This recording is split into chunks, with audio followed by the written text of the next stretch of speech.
अस्सलाम वालेकुम। मैं आपको खुशामदीद कहता हूँ प्रोग्रामिंग उर्दू के एक और ट्यूटोरियल में। इस ट्यूटोरियल सीरीज़ में हम सीख रहे हैं ASP.NET database tips and tricks. पिछले ट्यूटोरियल में हमने ये फॉर्म बनाया था और फिर हमने ये कोड लिखा था और इन वैल्यूज़ को स्पेसिफिकली हमारा फोकस था रेडियो बटन्स और चेक बॉक्स की वैल्यूज़ को किस तरह हम ऐड करेंगे और या सेव करेंगे डेटाबेस में। तो हमने किया था। इस ट्यूटोरियल में हम ये करेंगे कि जो वैल्यूज़ हमने सेव किए हैं उनको किस तरह हम शो कर सकते हैं रिपीटर कंट्रोल में। तो आइए चलते हैं, स्टार्ट करते हैं, क्रिएट करते हैं, ऐड करते हैं एक और पेज और इस दफ़ा मैं इसको नाम देता हूँ यूज़र इन्फो या user details. That's it, simple as that. और फिर हम इसमें उसी तरह जिस तरह हमने पिछली दफ़ा किया था ASP.NET database tips and tricks, और फिर जब हम इसको स्प्लिट व्यू में देखेंगे तो ये आपको नज़र आएगा। सेलेक्ट करते हैं और इसकी कलर को हम चेंज करते हैं ये। अब नेक्स्ट चीज़ जो हम करेंगे वो करेंगे कि ऐड करेंगे एक repeater control ASP.NET colon repeater. ID में इसको देता हूँ user info repeater, user repeater control है, और रन एट। आप इसको कंट्रोल टूल बॉक्स से भी ले सकते हैं, लेकिन मैं मैन्युअली कर रहा हूँ। तो that's about it for the time being. और अब सबसे पहले हम स्टोर प्रोसीजर लिखेंगे।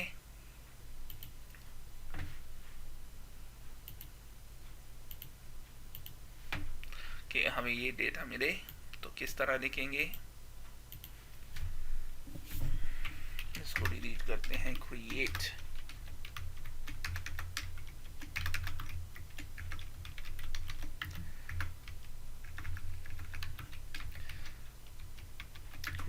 प्रोसीजर।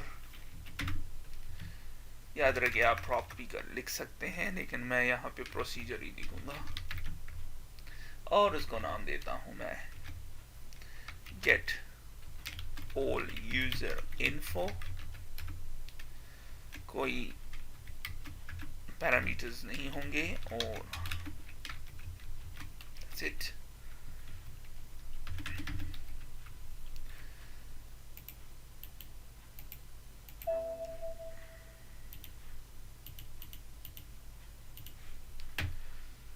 तो हम क्या करेंगे, सेलेक्ट करेंगे ये डेटा, तो जो आपको करंट नजर आ रहा है, सेलेक्ट स्टार फ्रॉम, तो किधर से,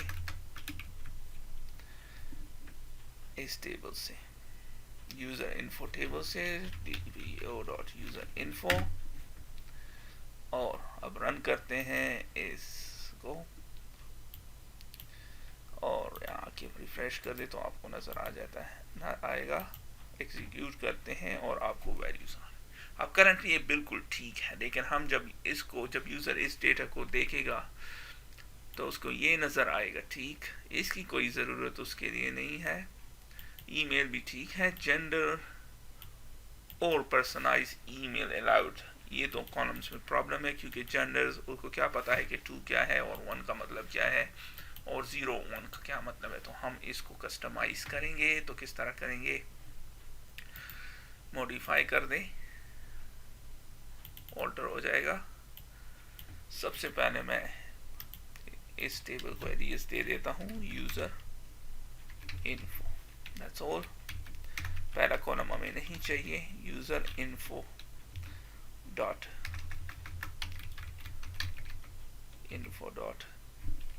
नेम, और नेम क्या हो, as name.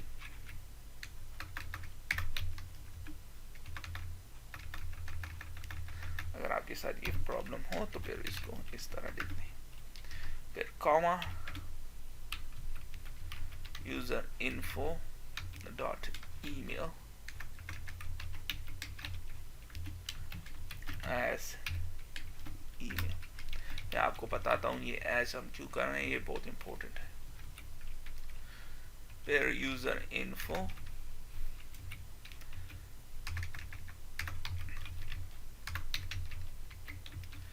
dot gender ID as gender, और finally user info dot personalize email allowed as, इसको हम सिंपल लिख देते हैं, इसी को हम लिख देते हैं personalize email और या email allowed। So that's it। अब इसको एग्जीक्यूट करते हैं, थोड़ा सा इंप्रूवमेंट इसमें आ गई है। अब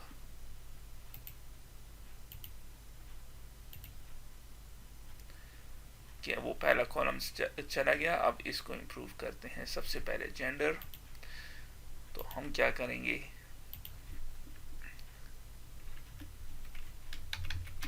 जॉइन यूज करेंगे, इनर जॉइन किस टेबल के साथ, जेंडर टेबल के साथ, और मैं इसको जेंडर कर देता हूँ ऑन। कौन से कॉलम पे, दोनों में एक कॉलम सेम है,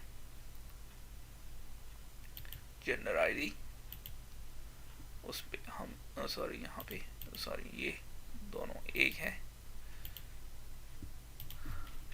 तो user info dot gender ID equals to user info dot gender dot user gender ID, जब ये दोनों सेम। अब आप एग्जीक्यूट कर दें तो सेम चीज होगी। यहाँ आते हैं, एग्जीक्यूट करते हैं इस स्टोर प्रोसीजर को,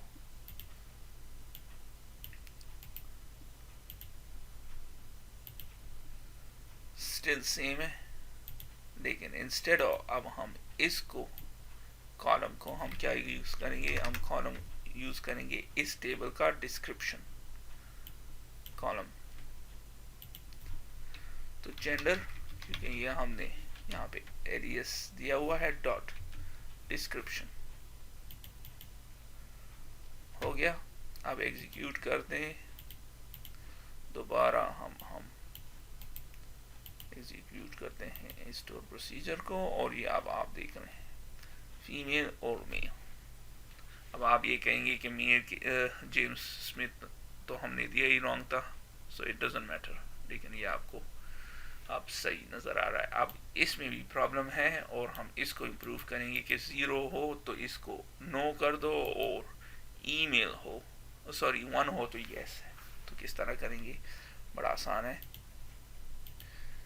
ये वो कॉलम है, इसके सामने हम यूज करेंगे केस, जिस तरह हम यूज करते हैं और एंड।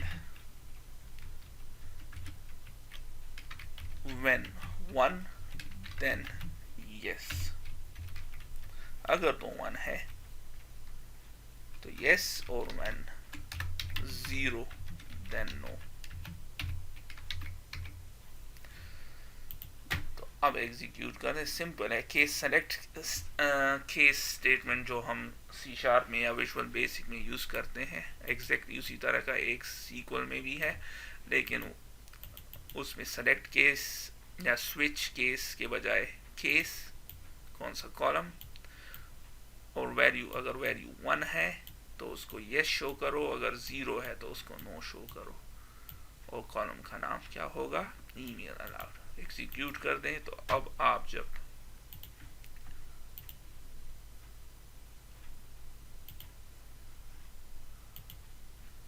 सारों को क्लोज कर देते हैं, अब आप एग्जीक्यूट कर दें स्टोर प्रोसीजर को, तो अब आप देख रहे हैं पहले 0 था तो वो नो हो गया, दूसरा यस 1 था तो यस। तो आपने देखा कितनी आसानी के साथ हम ये कर सकते हैं। अब बहुत आसान हो जाएगा। कोड में वापस चलते हैं और यहाँ पे आप डबल क्लिक कर दें तो फॉर्म लोड इवेंट आ जाएगी। हमने ये code form load event, page load event में लिखना है। सबसे पहले हम लिखेंगे इस पेज पोस्ट बैक। अगर पोस्ट बैक ना हो तो फिर क्या करो, गेट यूजर इन्फो डेटा।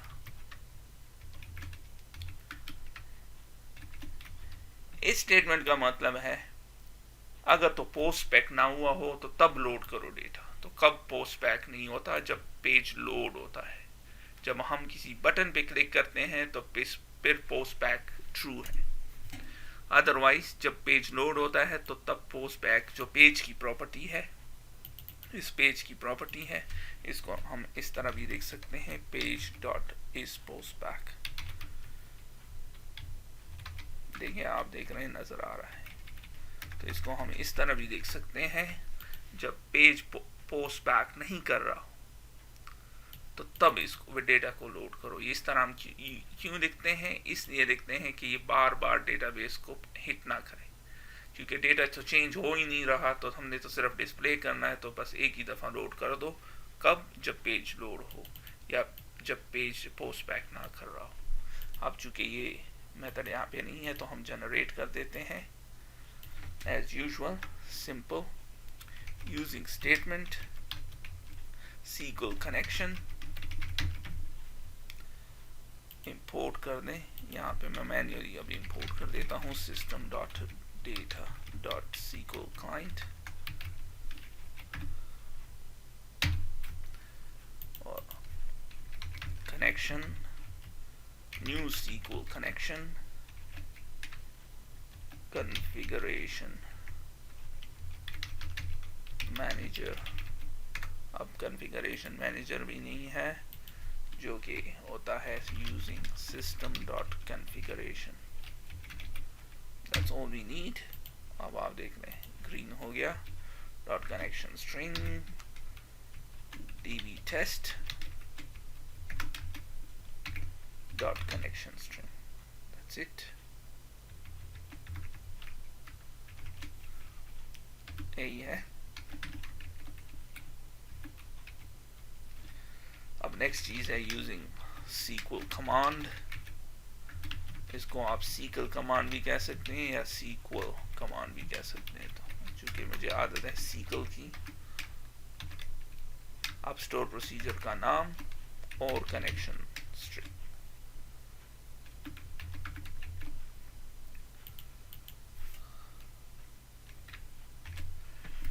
तो स्टोर प्रोसीजर का नाम क्या है,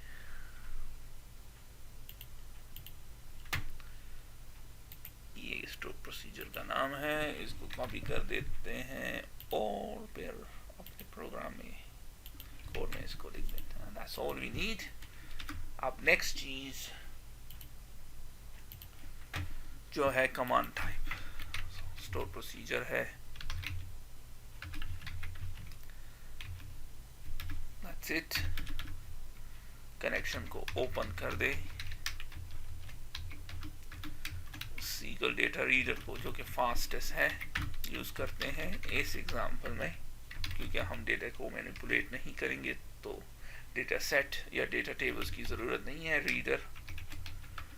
और इसको अब बाइंड करना है user info repeater dot data source. Repeater का डेटा सोर्स क्या है, रीडर। और इसको बाइंड कर देते हैं user info repeater dot data bind. That's all.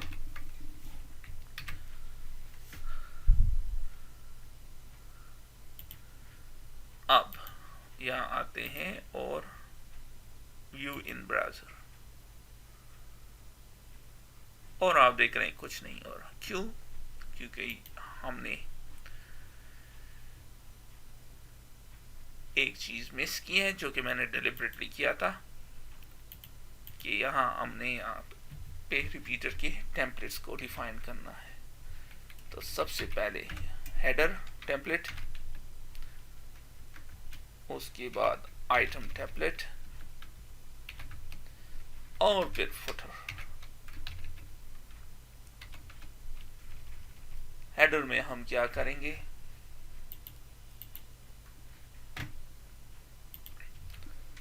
Table को डिफाइन करते हैं, क्योंकि हमने टेबल को शो करना है, डेटा को शो करना है, तो टेबल में हम शो करते हैं। यही बस इस HTML टैग का यही मेन यूज है कि आप टेबल में डेटा शो करेंगे, इसको यूजर इंटरफेस एलिमेंट्स में नहीं यूज करेंगे। तो हम इसको यहाँ पे यूज करते हैं बॉर्डर,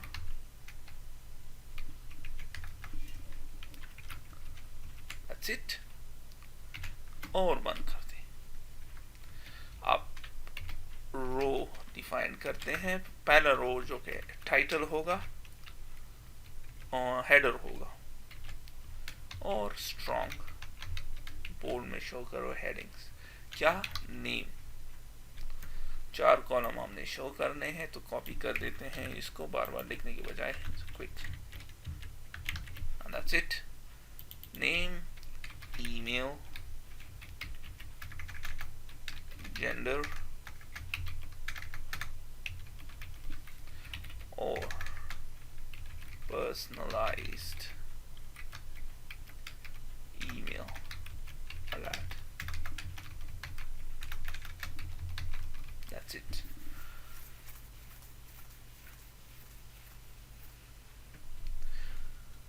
लेकिन जो डेटा होगा वो हमने हमेशा यहाँ पे डिफाइन करना है, तो इसलिए इस टेबल को यहाँ पे ले आए, वरना काम नहीं करेगा।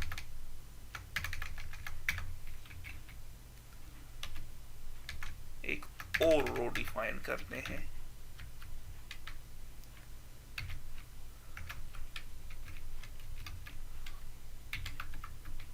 और उसमें टेबल डेटा को डिफाइन करते हैं। तो किस तरह डिफाइन करेंगे, परसेंट हैश वैल्यू, कौन सी वैल्यू, 4 वैल्यू हमने डिफाइन करनी है, तो 4 दफा कर देते हैं। अब यहाँ पे हमने क्या करना है, यहाँ पे हमने स्टोर प्रोसीजर को कि इन कॉलम्स को कॉल करना है, इसीलिए मैंने ये किया था। अगर ये यहाँ पे नहीं होगा तो काम नहीं करेगा। ये मैं भी आपको एग्जांपल में शो करूंगा। तो यहाँ आते हैं, नेम, ईमेल, जेंडर, ये इजी है, वो लास्ट वन हम वहां से कॉपी कर देते हैं, ईमेल अलर्ट।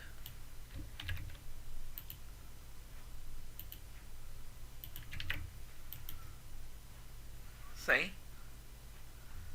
अब आप यहाँ पे आए हैं, अब यहाँ पे आपको प्रॉब्लम नजर आ रहा है। इसकी वजह ये है कि ये जो टेबल है इसको हमेशा ऐड कर दें फुटर टेम्पलेट में, इसीलिए मैंने ये फुटर टेम्पलेट डिफाइन किया था। और जैसे ही आप स्टार्ट करेंगे हेडर से, देखिए अब परफेक्ट हो गया है। स्टार्ट करेंगे हेडर, जिसमें हम हेडिंग्स लिखेंगे। आपने देखा हेडिंग्स डेटा होगा आइटम टेम्पलेट्स में, हमेशा याद रखें। और फुटर में इस टेबल को आपने एंड करना है। अब रन करते हैं।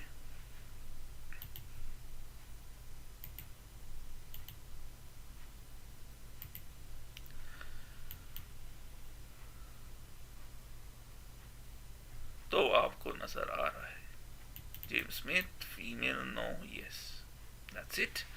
कितनी आसानी के साथ हमने इसको किया।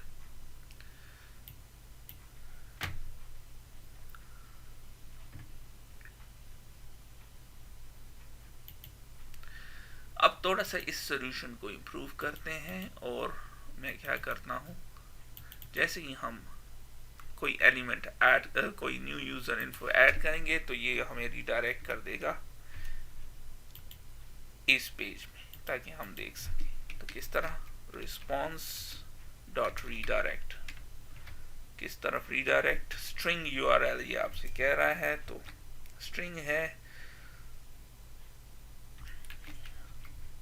और फिर ये पेज का नाम userdetail.aspx, userdetails.aspx। देखते हैं कि स्पेलिंग्स करेक्ट हैं, वो बिल्कुल करेक्ट है। तो रन करते हैं। सबसे पहले मैं स्टार्ट पेज को, इसको स्टार्ट पेज सेट करता हूँ। रन करते हैं।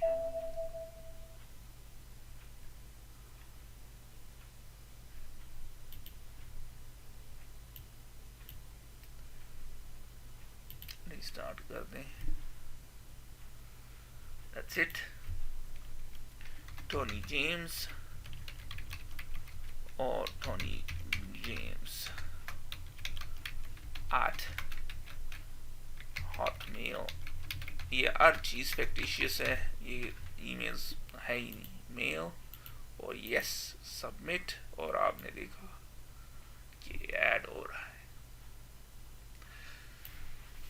और आप इसको डेटाबेस में भी देख सकते हैं बड़ी आसानी के साथ।